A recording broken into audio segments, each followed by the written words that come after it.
ویسے تو اس میں ایک حکمت یہ بھی ہے کہ جیسے ولایت اللہ نے مخلوق میں پوشیدہ رکھی ہے تاکہ تمام انسانوں کی عزت کی جائے، تو رب تعالیٰ نے لیلۃ القدر کو بھی طاق راتوں کے اندر پوشیدہ رکھا ہے تاکہ ساری راتوں کا احترام اور حیا کیا جائے اور اس رات کو بھی پا لیا جائے۔ لیکن یہ کہ وہ رات کا وہ لمحہ جس لمحے میں قرآن حکیم نازل ہوا، وہ لمحہ خصوصیت کے ساتھ، وہ لمحہ بھی بڑا مبارک اور قدر بالا ہے۔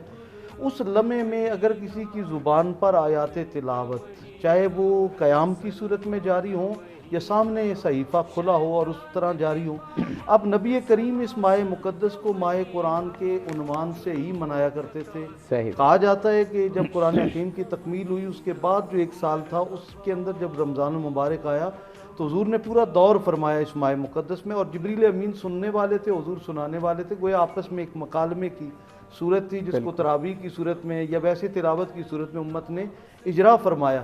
اب جب ہم اس دور سے گزر رہے ہیں کہ جب ایک طرف کرونا جیسا خوف قوم اس کا شکار ہے، اگرچہ ہمارے ہاں کل کے جلوسوں نے اور مزید جو ہماری خریداری نے قوم کے اندر سے یہ خوف تقریباً ختم کر دیا ہے۔ بہر صورت لیکن یہ ساری چیزیں یہ ضرور کہہ دیں کہ ایس او پیز کے ساتھ ہونی چاہیے، لیکن اس کا تو تماشا ہو گیا نا جب ایس او پیز کا، لیکن ہونا ضرور چاہیے احترام، لیکن ہماری قوم ایک بے ہنگم ہجوم کی طرح اپنے آپ کو ہمیشہ پیش کرتی ہے اور اس پر ہمیں احساس شرمندگی اسلام کے جو ہے اس کے لیے تعلیم اور شعور، اس کے لیے تعلیم اور شعور کی جو کمی ہے اللہ وہ بھی ہمیں ساتھ عطا کرے، ماض جوش اور جذبات کی بنیاد پر۔ لیکن پھر بھی کرونا کا ایک خوف ہے، اس خوف سے نکلنے کے لیے بھی اگر آج کی رات میں اور مزید جو ہمیں طاق راتیں میسر ہے اس میں ہم تلاوت قرآن کو اپنا جو ہے وہ شغل یا اپنی مصروفیت بنا لیں تو یہ قرآن حکیم انسانوں کے اندر سے خوف کو بھی کم کرتا ہے، جہاں ایک طرف رحمت الہی کے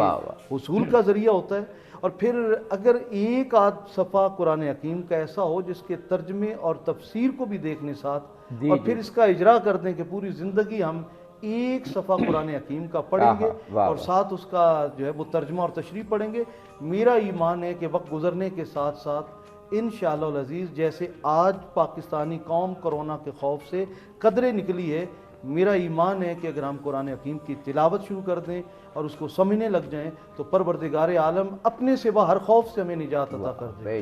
بے شک جناب مولانا عارف واحدی صاحب، میرا جو آپ سے سوال تھا وہ جو آخری حصہ مولانا حیدر علوی صاحب کی گفتگو کا تھا خود بخود اس سے جڑ گیا۔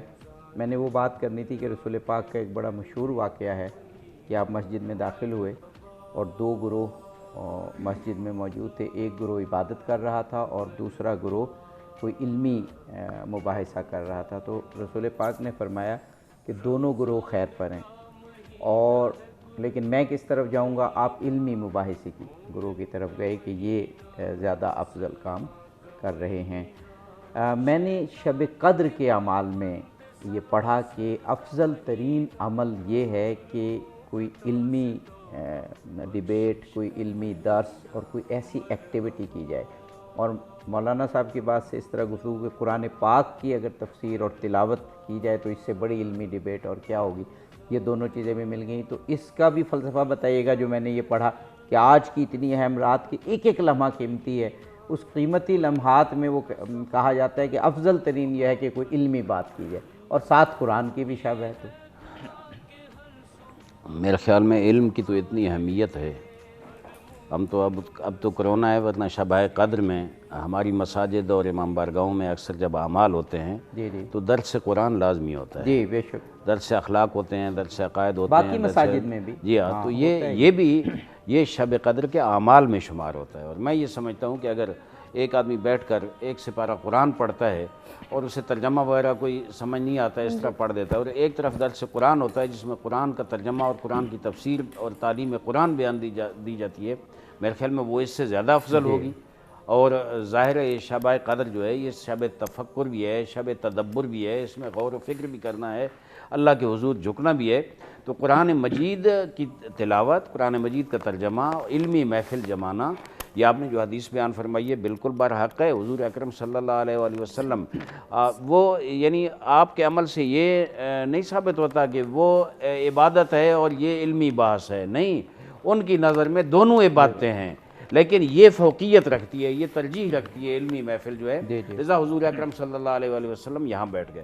میں یہاں یہ عرض کروں کہ قرآن مجید جو نازل ہوا ہے انا انزلناہ فی لیلۃ المبارکہ یا سورہ قدر انا انزلناہ فی لیلۃ القدر, یہاں بہت بڑا سوال ہے کہ آیا قرآن مجید لیلۃ القدر میں پورا نازل ہوا یا اس کا کچھ حصہ نازل ہوا؟ یہ روایات بھی ہیں کہ قرآن بیت المعمور پہ آ گیا تھا, اس کا پورا قرآن بیت المعمور پہ نازل ہو گیا تھا. لیکن میں سمجھتا ہوں کہ جو معتبر اور یہ اللہ کا فرمان بھی ہے انا انزلناہ, پورا قرآن ہم نے لیلۃ القدر کو نازل کیا. یہاں پورا قرآن مراد ہے, انا انزلناہ فی لیلۃ المبارکہ پورا قرآن. تو شب قدر جو نازل ہوا تو ہماری معتبر روایات موجود ہے کہ سینہ پیغمبر پہ نازل ہو گیا تھا. قرآن 2 دفعہ نازل ہوا, ایک دفعہ دفعتاً واحدہ اور ایک دفعہ بالتدریج نازل ہوا.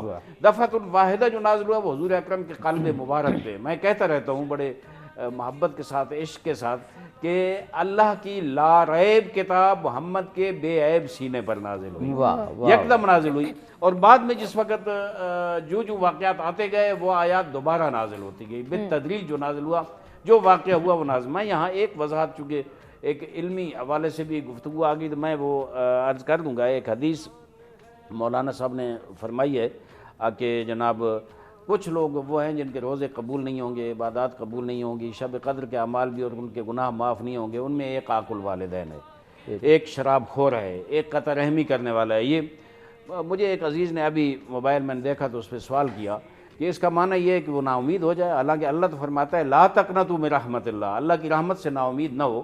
تو میں ان عزیزوں کو عرض کروں گا کہ یہ مراد نہیں ہے. مراد یہ ہے کہ اگر کوئی عاق الوالدین ہے, جب تک والدین کا عاق ہے, جب تک نافرمان ہے, جب تک والدین ناراض ہیں, اس کی یہ باتیں قبول نہیں ہیں. مولانا نے فرمایا گیا کہ والدین راضی ہو گئے تو یہ باتیں قبول ہوں گی اس کی. اسی طرح اگر کوئی شراب خور ہے, شراب بھی پیتا ہے, شب قدر کے اعمال بجا لاتا ہے, روزہ بھی رکھتا ہے, تو اس کے یہ روزے اور یہ عبادات قطعاً قبول نہیں ہیں. اور ادھر عبادت بھی کرتا ہے, ادھر قطع رحمی بھی کرتا ہے, تو یہ روزے اور یہ عبادت قبول نہیں ہے.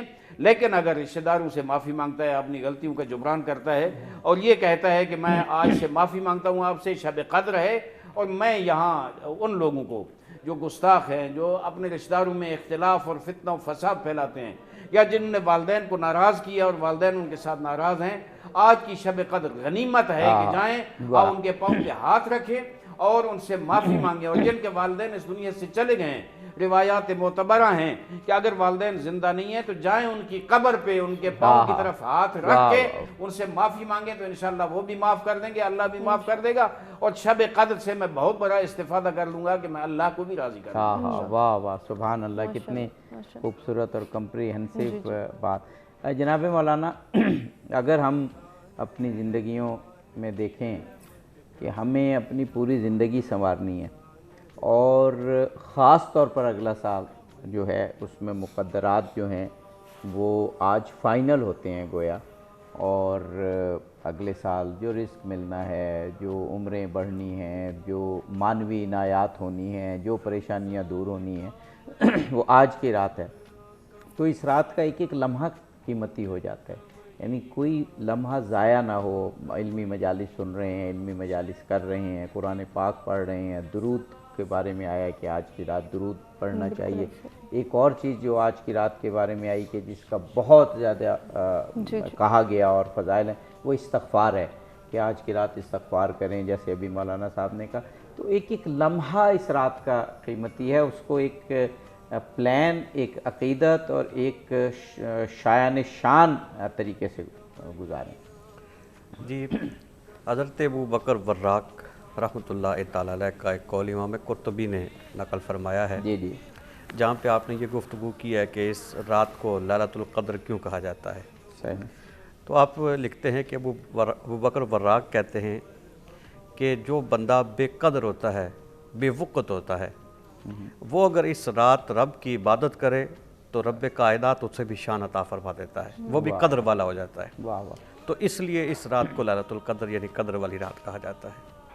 اور دوسری بات یہ ہے کہ اس رات میں عبادات کرتے ہیں, اللہ کا ذکر کرتے ہیں, سرکار پہ درود پڑھتے ہیں, قرآن مجید کی تلاوت کرتے ہیں. یہ ساری چیزیں اپنی جگہ ہیں, لیکن اس رات سے پہلے ہمیں اس رات کے لیے تیاری بھی کرنی چاہیے. جی یہ بہت اہم، بہت آپ دیکھیے کہ پہلے یہ سوچنا چاہیے کہ اس رات میں اللہ تعالیٰ کے کیا کیا انعامات ہیں جو ہمیں نصیب ہوتے ہیں. اس میں ایک یہ بھی ہے کہ اس میں فرشتوں کا نزول ہوتا ہے، اس میں یہ بھی ہے کہ فرشتے مصافحہ کرتے ہیں. اب دیکھیے کہ اگر میں نے کسی بڑی شخصیت سے ملنا ہو تو میں اس کے لیے تیاری کرتا ہوں، میں اس وقت پاکیزگی کا خیال رکھتا ہوں، کپڑے اچھے پہنتا ہوں اور پھر اچھی طریقے سے تیار ہو کر اس سے ملاقات کے لیے جاتا ہوں. تو ہم دنیا میں جن لوگوں سے ملتے ہیں وہ تو ہمارے ظاہر کو دیکھ سکتے ہیں، ہمارے کپڑوں پہ جو دبے ہوتے ہیں صرف انہی کو دیکھ سکتے ہیں. تو ہم اگر ان کو ظاہر کے دبوں کو دور کر لیں تو تیاری کافی ہوتی ہے. لیکن جب فرشتوں سے ملاقات ہوتی ہے تو وہ تو ہمارے باطن کے دبوں کو بھی دیکھتے ہیں. تو ہمیں کوشش یہ کرنی چاہیے کہ یہ جو چیزیں ہیں کہ ہمارے اندر کی جو خرابیاں ہیں ہم ان کی بھی اصلاح کرنے کی کوشش کریں. یعنی ہمیں پتہ ہے کہ یہ جو طاق راتیں ہیں ان کا سلسلہ شروع ہو چکا ہے، تو ہم اس سے پہلے کوشش کریں کہ یہ قیمتی لمحات ابھی شروع بھی نہ ہوں. تو اگر ہمارے والدین ہم سے ناراض ہیں تو ہم اس رات سے پہلے جا کے اپنے والدین سے معافی مانگیں. اگر ہم نے پڑوسیوں کے ساتھ اپنے تعلقات خراب کیے ہوئے ہیں تو ان سے جا کے معافی مانگ کے اپنے تعلقات کو بحال کرنے کی کوشش کریں. اگر ہم نے کسی کا حق دبایا ہوا ہے تو اس کو راضی کرنے کی کوشش کریں. گویا جو معاملات ہمارے مخلوق کے ساتھ ہیں، جن کا تعلق حقوق العباد کے ساتھ ہے، ہم ان میں اس سے پہلے بہتری لانے کی کوشش کریں. اور پھر اس رات رب کی بارگاہ میں عرض کریں، مولا میں نے تیرے بندوں سے تو معافی مانگ لی ہے، اب تیری بارگاہ میں جھولی پھیلاتا ہوں، تو بھی مجھے معاف فرما دے. تو یقیناً جب بندہ اس طریقے سے رب کی بارگاہ میں معافی مانگتا ہے، التجا کرتا ہے، تو رب کائنات اس پہ کرم فرما دیتے ہیں. واہ، ایک بہت اچھا جملہ شاہ صاحب نے کہا کہ یہ رات تو گزارنی ہے، لیکن اس رات کے آنے سے پہلے اب تقریباً آئی گئی ہے، اس کے لیے تیاری کریں. اور وہ تو ایک سائیکلوجیکل بات بھی ہے کہ جب ہم کسی چیز کی تیاری کرتے ہیں تو تبھی اس سے کم کو استفادہ کر سکتے ہیں. جناب مولانا ایک سوال آپ سے کرنا چاہوں گا، مولانا حیدر علوی صاحب سے. ابھی آپ نے نظم و ضبط کی بات کی تھی اور میں نے کہا تھا کہ بلکہ سب پارٹیسپینٹس نہیں کہ ہم جو بھی عمل کریں اور جس طریقے سے بھی کریں تو جو پراپر ایک طریقہ ہے ہر چیز کا کرنے کا. جیسے آپ نے جلوس اعضاء کی بات کی اور محفلوں کی بات کی کہ بہت سارے جگہوں پہ جلوس اعضاء نکلے ہیں اور ایک پراپر ایس او پیز کے ساتھ، یعنی بہت سی جگہوں پہ ایس او پیز فالو ہوئی ہیں.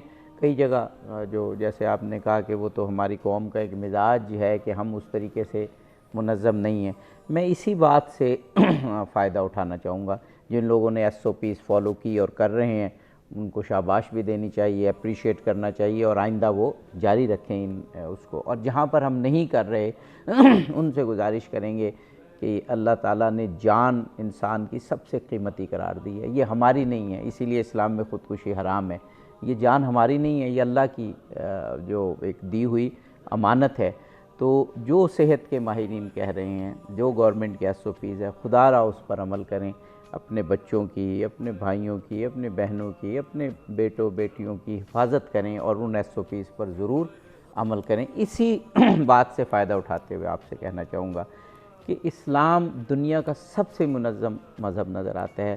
نماز کا وقت ہے، آپ اس کے بغیر نماز ادا نہیں کر سکتے.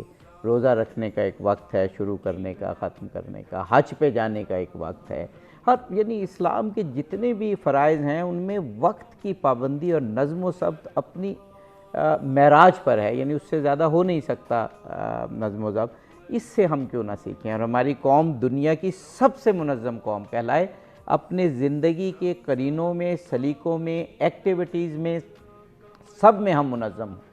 دیکھیے ہم عبادات میں تمام مسالک منظم ہیں. رسومات کا جب چکر آتا ہے تو وہاں ہم بد نظمی کا شکار ہوتے ہیں. دین رسومات پرست نہیں ہے، دین عبادت پرست ہے اور خدا پرست ہے.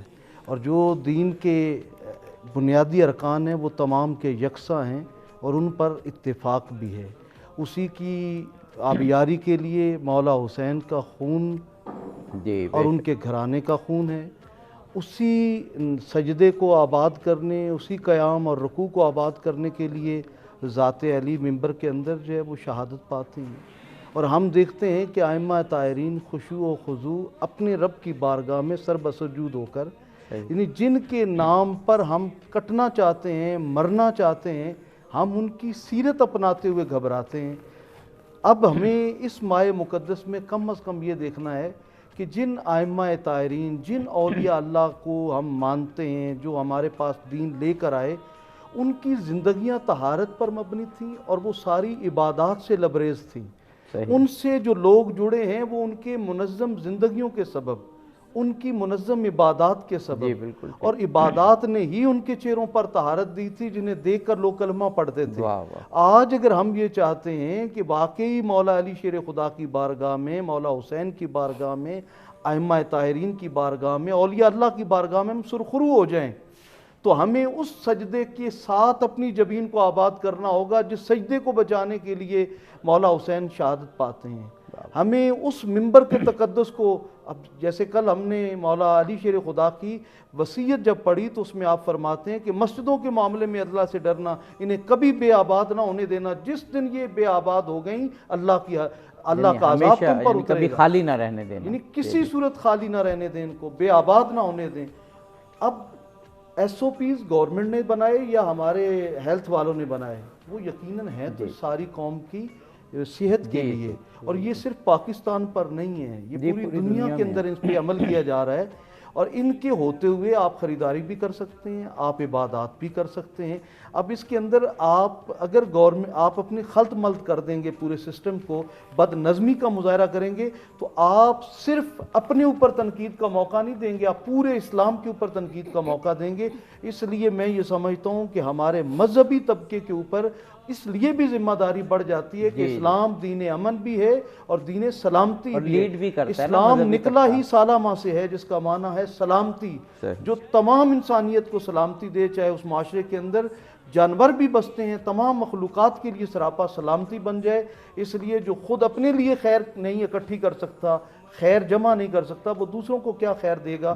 اس لیے اس موقع پر یعنی آج کے دن میں جو اصل پیغام اور اصل میسج قوم تک جانا چاہیے وہ یہی ہے کہ ہیلتھ کے تمام قوانین، تمام ضابطے جو گورنمنٹ نے اور محکمہ ہیلتھ نے وضع کیے ہیں وہ ہماری صحت کے لیے، ہمیں انہیں فالو کرنا چاہیے، اپنے ایمان اور جذبات کو ساتھ لے کر چلتے ہوئے، کیونکہ اگر آپ یہ کہیں کہ مولا علی کے نام کا نعرہ یا جشن ختم ہو یا ان کے نام کی عزاداری ختم ہو تو یہ ناممکن ہے، صحیح بات ہے، لیکن اس کے اندر ہمیں ان ضابطوں کو ساتھ لے کر چلیں گے تاکہ ہماری جانیں بھی محفوظ ہوں۔ اور میں تو کہتا ہوں اس موقع کو فائدہ اٹھانا چاہیے اس موقع سے، اور ایک پوری قوم ایک آئندہ بھی ایک نظم و ضبط اور منظم انداز میں زندگی کی ساری سرگرمیاں کریں۔ جناب مولانا آپ کا بھی اس پہ بھی، اور دوسرا وقت ہمارے پاس 1-2 منٹ ہی ہے، پھر ہمیں وقت پر بھی جانا ہے کہ جو کچھ اس مہینے میں ہم حاصل کرتے ہیں اس کا ثمرہ نیکی بھی ہے، اس کا ثمرہ ایک نئی زندگی، کیونکہ اس کو سال کا پہلا دن کل کا قرار دیا گیا ہے۔ روایات میں نے یہ بھی پڑھا کہ اصل سال جو ہے وہ ہمارا کل سے شروع ہوگا، فرمائیے۔ جی میں بھی ابھی روایت پڑھ رہا تھا، امام جعفر صادق علیہ السلام کا فرمان ہے کہ اس شب قدر سے لے کر اگلے سال شب قدر، یہ سال کا آغاز یہاں سے ہوگا اور اس شب قدر تک جائے گا۔ یعنی یہ ذہن میں ہمیں رکھنا چاہیے کہ کل ہماری نئی زندگی کا آغاز ہوگا، تو نیا عزم ہو اور نیا جو ہے وہ حوصلہ اور نیا نظم و ضبط۔ یہ جو رات آ رہی ہے تو اس میں میں نے پہلے قرآن کے بارے میں کہا، تو آپ کے سوال کے جواب میں بھی یہی کہوں گا کہ آج رات اگر قرآن کے ساتھ آغاز کریں، اور امام جعفر صادق علیہ السلام کا فرمان ہے کہ آج رات سورہ دخان کی تلاوت، سورہ روم کی تلاوت، سورہ عنکبوت کی تلاوت، یہ 3 خاص، اور ہمارے بزرگان میں اور یہ آ رہی ہے سیرت مبارکہ کہ شب قدر میں 1000 مرتبہ سورہ قدر کی تلاوت، اور بہت بڑے فضائل رکھتی ہے، اور دنیا میں بھی آخرت میں بھی 1000 مرتبہ اگر کوئی کر سکے تو بہت بڑی فضیلت ہے۔ میں ایک اور جملہ آج رات کے حوالے سے کہہ دوں کہ 100 رکعت نماز اعمال کے حوالے سے، انشاءاللہ اگر بعد میں موقع دیں گے تو اعمال کے حوالے سے گفتگو کریں گے۔ آج کی رات 100 رکعت نماز بہت بڑی فضیلت رکھتی ہے، اور ہمارے اہل سنت کے برادران تراویح پڑھتے ہیں نا، وہ 20 رکعت ہماری بھی ہے ہر رات۔ ہم سال میں جو ہمارے نوافل بنتے ہیں پورے مہینے میں وہ 1000 رکعت بنتے ہیں، 20 رکعت روز تشیع میں بھی آپ شب قدر جو ہیں، ہر شب قدر میں 100 رکعت اور باقی 20 رکعت، تو یہ 600 اور 400 1000 رکعت۔ ماشاءاللہ، وقفے کے بعد اس بات کو ذرا بیان کیجیے گا کہ ہر جگہ یہ نوافل موجود ہیں۔ جی ناظرین، ہم افطار کے وقفے کی جانب بڑھ رہے ہیں۔